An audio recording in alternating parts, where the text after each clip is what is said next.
Welcome back, and joining us now is Mr. Surendra Mehta. He's Secretary at India Bullion and Jewellers Association. Mr. Mehta, hi, thank you so much for joining us. There was a lot of euphoria after we did see that custom duty cut when it came for gold and silver. Everybody suggested that this festival season is going to be quite gung-ho. But with all-time highs in case of gold prices and prices up between 25 to 27% as compared to last year, what is a realistic on-ground sense of the jewelry sales happening right now? Well, we are seeing, Manisha, some surprising trend. And the trend is like, the tier 1 cities are not getting a good sales, but tier 2 cities and 3 cities are getting a very good sale. Recently, I had been to cities like Jabalpur, Raipur, and I find a lot of walk-in customer buying jewelry. Even the prices were about 76,000 or so. But if you look at cities like Bombay, Delhi, then the sales sales are not as high as compared to the last year. One more thing which will happen, because in Maharashtra we are about to start the state elections are likely to be held somewhere in November. So probably code of conduct will be declared very soon, and we might see a major drop in the demand especially in Maharashtra. And Maharashtra being the big manufacturing hub, so supplies to the other cities are also likely to be affected. And so in my personal opinion, the price rise is one factor which will affect the sales during this Diwali season. And we might see 12 to 15% drop in the demand. But if the elections are declared very early in Maharashtra, or maybe by next week or so, then we may see another drop in demand by at least 5 to 7%. So about 15 to 20% drop in overall demand in this Diwali season, volume-wise. But yes, value-wise, there will not be any drop because the prices are already high by almost 30% in comparison to the last. You're saying 15 to 20% of decline overall India? Overall India, yes. Okay. While you did say that we could be looking at election dates being decided as early as next week or so, do you think there's a chance that it might happen post-Diwali, or do you think it would happen in this month before the festival? Well, I'm not a politician, but in my opinion, the elections are to be held in the month of November because they are required to form the government. And yes, yeah. So then the election will be declared by probably next week, and then we might see a major drop in demand in Maharashtra, and Maharashtra is one of the key state as far as the jewelry is concerned. Oh, well, yes, the timing wouldn't really be right when it comes to festival buying and Diwali and Dhanteras falling right in between there.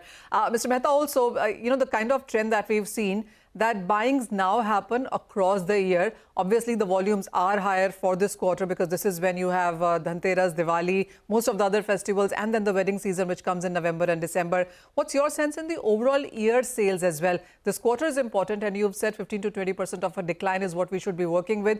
But on an annual basis, the year 2024, how does that stand?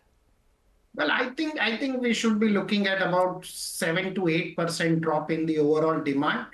Because of the 30% price rise, thanks to the custom duty cut. Otherwise, prices would have been at least 85,000 by now. So I think overall, we are looking at, and we will be happy as a stakeholder. We will be very happy if there is a drop in demand, say about only 5 to 7% or maybe 8%. Overall import, we will see some downward trend probably in the next 2 months or so. So in my opinion, this year, a fantastic year as far as the prices of gold are concerned, the fantastic year for the jewelers as far as duty cut is concerned, but overall demand will definitely reduce. So when we talk about imports as well, Mr. Mehta, for the month of August, we saw a huge number of import come in to the tune of 136 tons. September saw a decline to almost 60 tons. How is October until now looking to you? Well, I don't have the exact number with me right now, but I foresee a big drop in the demand in the month of October because the prices rose suddenly because of this Israel and Hamas war. So as I said, overall we should be looking at 5 to 7% drop in the import also as in comparison to the last. Fair point that. And when it comes to the Indian markets, as you said, there are not too many buyers, especially in metros right now. And we were working with, I believe, a premium of $2 to $3 in the previous week itself. How are the markets looking now, especially with the kind of price correction that we have seen on the lower side? Well, the market is not actually there is no big premium or big discount in the market at present. But Okay. the most surprising trend what we have seen this year, is the demand in a huge demand in 2-tier and 3-tier cities. And I personally visited some of the cities, and I find that customers are not looking at price at all. They are rather looking at maybe a Designs. carat jewelry, or instead of 22 carat, they are opting for 18 carat jewelry. And 2-tier or 3-tier cities are also looking at some fashionable jewelry. A young generation is coming and buying jewelry. So these are very surprising trend. So I think overall the market is getting organized.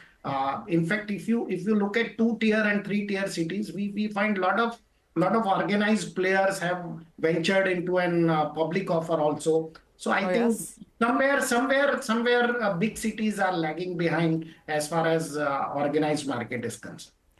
All right, a quick last question then, Mr. Mehta, and this one is on prices. From 26.85 of an all-time high, we are trading at 26.15 right now. So that already is $60 to $70 off. Are you looking at further correction here before we see that all-time high, which the street is anticipating in the next year? See, my biggest worry was when the Iran attacked Israel. On that particular day, the gold prices could not breach the overall high of $2,686. In fact, the highest after the missile attack was only $2,673. So it clearly means that gold prices currently are not moving towards the higher side. But on the lower side, if you look at the trend in the last two days, they are not coming below $2,600 also. So I think the support level should be near $2,597 in the international spot market, but we should be looking at very much higher gold prices if the war further escalates. And if it breached $2,686, which was the previous high, we should be looking at $2,732 in just a couple of days. Okay, all right, Manisha. Thanks very much for taking us through that conversation. Well, we need to wrap up on the show.